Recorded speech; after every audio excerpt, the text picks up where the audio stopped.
Hello mga ka-food trip. Nag-request nga po pala ang aking asawa na magluto ng biryani. Maulan nga po pala ngayong araw at may bagyong. Si Enting kami sote nga po pala yung bagyo ngayon, so hindi po ako nakapasok na sa trabaho. Umuulan po. Ito nga po pala yung manok. Bali ano po to, chicken leg. So hiniwa na po ng aking asawa. At ginawa na po ako na pong marinate na mga masala. At imamarinate po ang manok dyan. Nag-trade po pala ang aking asawa kaya po nagluto tayo niyan. So medyo marami siya ingredients. So yan, hindi na natin iisa-isahin. Medyo kulang pa tayo pero yung lasa, ganun pa rin. Walang pagkakaiba. Wala akong coriander, wala akong mint leaf.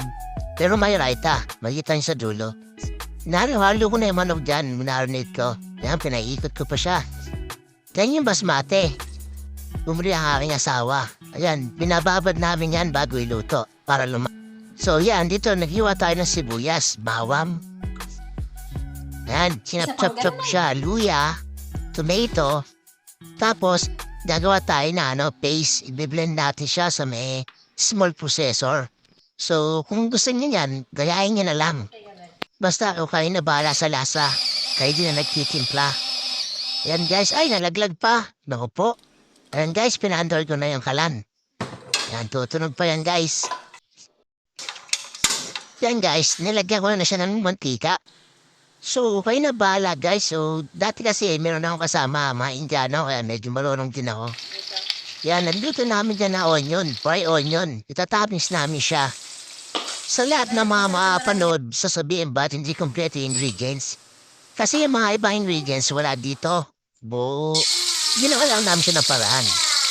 So yan guys, kanya na ako magluto. Yung nakamarinate na manok, ipiprito ko siya guys. Para sasangkut ko siya guys, para mas masarap. Kita niyo naman guys, yan, pinapump ko na siya. So maya okay na yan. Hamuin na natin yan. So yung asawa ko yung nag-ahamo dyan. Ako yung nagbibideo. Yan, tingnan niya, shishis. Napakasarap niyan, sabi ng asawa ko.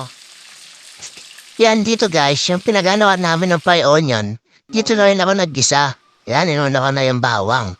Tapos, papagolden ko lang siya para lumabas yung aroma. Tapos, isusunod natin yung sibuyas para mas masarap. Pagka-caramelize na siya guys, ilalagay na natin yung tomato. Sa lahat ng mahilig sa biryani, panuodin niyo lang to, makakuha na idea. Kahit wala kayong kumpleto ingredients, basta may masala. Diskarte niyo na yan kung paano niyo gagawin. So, ganito lang yung ginawa namin diskarte mag-asawa. So, madami kaming ginamit. Yan, nilagay ko na yung tomato guys. Tapos, medyo kulang kami sa paprika.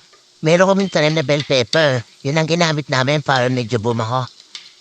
Yan guys, sinalo-halo ko lang siya. Tapos ilalagay natin ginawa akong paste kanina. Yung tomato paste, ang kasama nun, garlic, tapos ginger. Saan nilagyan ko na rin siya ng konting bawang. So, maulan ngayon, kaya eto, nagluto kami ng biryani para sa Tagulag, chicken biryani. Sana matikman niyo din. Gusto ko din mag-business kaso wala pa ngayon, di pa nasa oras. Kaya ganito lang muna, mga paps. Hintayin lang natin ma-paste yung mga ingredients. Tapos lagay natin yung masala natin. So lahat ng masala dyan, meron chicken biryani, turmeric, basta cumin. Marami din mga klaseng ganyan, mga Indian spices, mga guys. Galing ng Saudi yan, iniwi ko dito. So nahirapan pa ang voice record.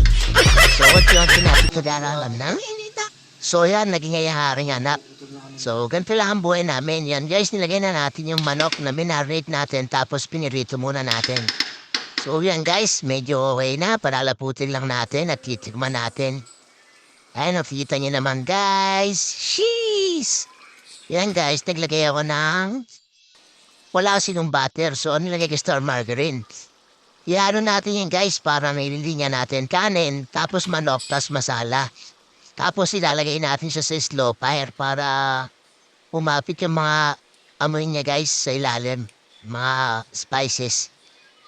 Makikita niyo naman sa video, panoodin niyo na lang. So yan guys, second layer tayo guys. Sabi ng asawa ko, masarap pa daw sa kanya yung niluto. Cheese! So yan mga paps, so yan natapos na yung layer natin. Tapos nilagay natin yung sa taas manok. Tapos nilagay natin yung fried onion natin dyan. So, mas masarap nga pala kung mas marami yung onion. So yan guys, nilagay ko lang ng slow fire. Siguro mga 10 minutes para lang kumapit yung mga aroma sa kanin guys. So maya kakain na rin kami guys. So titikman namin yung luto namin. So yan, gumawa siya ng raita guys. Yan na Greek yogurt, hindi pa kami sa Alphamart. So tomato, cucumber, sa onion. Yan guys, nilagay na namin yung Greek yogurt. Tapos haluin namin, lalagyan namin, titimpla na namin siya. So yan, kasi talagang apat na ng biryani sa kinakain namin sa Middle East. Kaya yan, nagluto kami. So dito na natatapos. Yun na namin.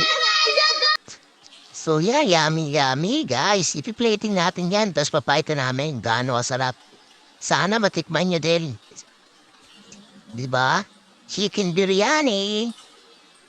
So yan, syempre dito, magpipits tayo para mas maganda. Tatry natin gawin natin mas incredible. So mag-ingat kayo palagi. Take care, dasal-dasal din. So yan po ang ating plating. Nilagyan natin ng raita. Thank you for watching.